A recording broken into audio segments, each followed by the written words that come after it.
டாஸ்மாக் முறைகேடு வழக்கில் முன்னாள் அமைச்சர் செந்தில் பாலாஜி லஞ்ச ஒழிப்பு துறைக்கு சம்மன் அனுப்பியுள்ளது. துறை தரப்பிலும் சம்மன் அனுப்பியுள்ளது.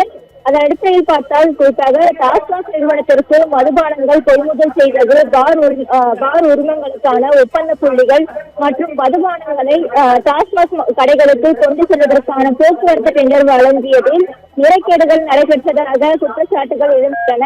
குறிப்பாக இந்த விவகாரம் தொடர்பாக கடந்த ஜூலை 28ஆம் தேதி லஞ்ச ஒழிப்பு துறை செந்தில் பாலாஜி உள்ளிட்ட 7 பேர் மீது வழக்கு பதிவு செய்தது.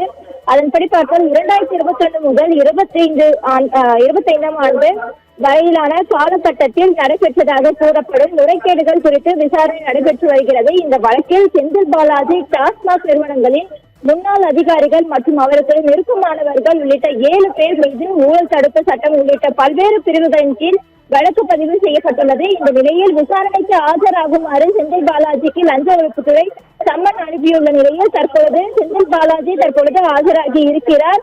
குறிப்பாக அதன்படி பார்த்தால் இன்று காலை 11 மணிக்கு சென்னை ஆலந்தூரில் உள்ள லஞ்ச ஒழிப்புத்துறை அலுவலகத்தில் ஆஜராக வேண்டும் என தெரிவித்திருந்த நிலையில் அதே போல தற்பொழுது செந்தில் பாலாஜி ஆஜராகி இருக்கிறார்.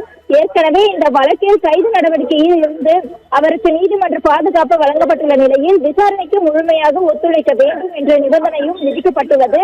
இதனிடையே டாஸ்மாக் முறைகேடு வழக்கில் தொடர்புடையதாக கூறப்படும் மேலும் சிலரிடம் லஞ்ச ஒழிப்புத்துறை தொடர்ந்து விசாரணை நடத்தி வருகிறார்கள். குறிப்பாக இதனால் இன்று தற்பொழுது நடைபெற்று வரும் செந்தில் பாலாஜி விசாரணை டாஸ்மாக் முறைகேடு வழக்கில் முக்கியத்துவம் வாய்ந்ததாக தற்போது பார்க்கப்பட்டு வருகிறது. டாஸ்மாக் முறைகேடு வழக்கில் திமுக முன்னாள் அமைச்சர் செந்தில் பாலாஜி விசாரணைக்கு ஆஜராகி இருக்கிறார். முக்கிய செய்தியாக பார்த்தோம். விவரங்களை செய்தால் நந்தினி வழங்கியதை கேட்டோம்.